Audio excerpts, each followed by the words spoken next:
makeup. Let's talk about it this morning. It is meant to enhance our natural beauty, but if we're not careful, expired products and tools that haven't seen soap in months could invite some unwanted problems on our face. I said it like that because I am a culprit of this. Now, that's why I joined my by makeup artist Chipo Gray to help us keep our makeup clean and safe and fresh so that we can look good every single day. Good morning to you. I'm so excited to be here. Thank you. I'm so glad to have you back. So let's get into it. Why is it so important to clean out your makeup, and how often should we be doing so? Yes, so for old makeup, if we apply old makeup onto our skin, old makeup just has a tendency to harbor bacteria. Right. So you're putting that bacteria onto your clean skin, and that can just increase your chances of skin irritations, acne breakouts, and also, you know, let's think of mascara, eyeliner, you're putting that close to your eyes. That can even cause something like pink eye down the road, and we want to avoid that. Okay. So for makeup products, at the back, you have labels, and even at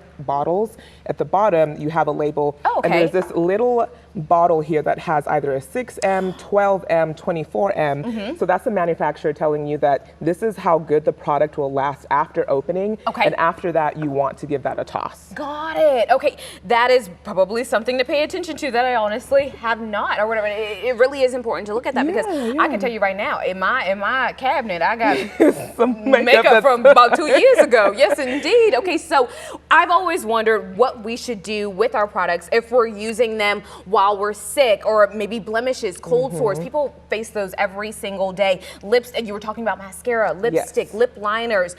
What is the procedure on that? If you do have pink eye, do you get rid of that mascara? Do you get rid of that lip liner if you have a cold sore? Yes, so I suggest if you're sick, you know, flu, cold sores, just don't apply makeup. Let your skin heal.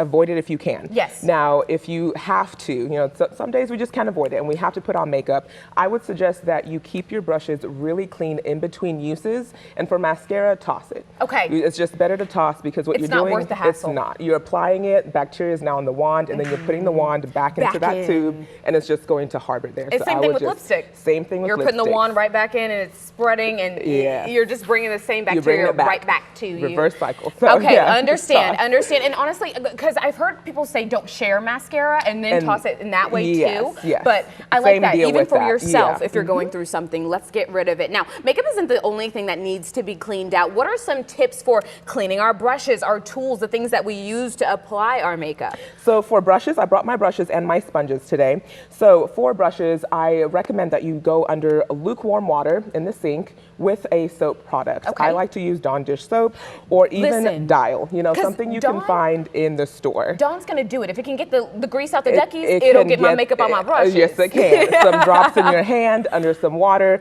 rub soap, and then you just want to make sure that that water runs clean, and then you know that your brush is clean. For my sponges, I like to use the Dial dish soap, which, not dish soap, but body soap.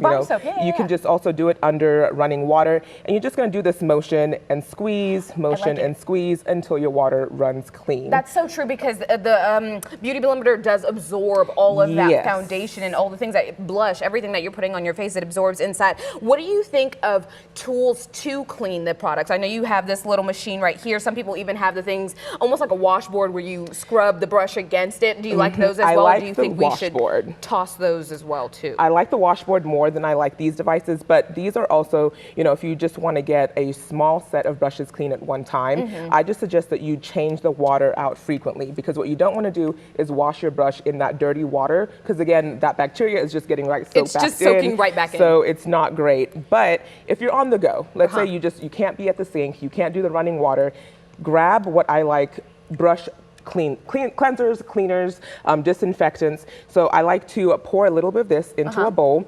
I'll take my dirty brush, do a dip, swirl, and you can already tell that some of that color is coming out into that liquid. Then I take a towel and I'm just going to swirl. I see. And what you're going to see is that it's going to start swirling clear.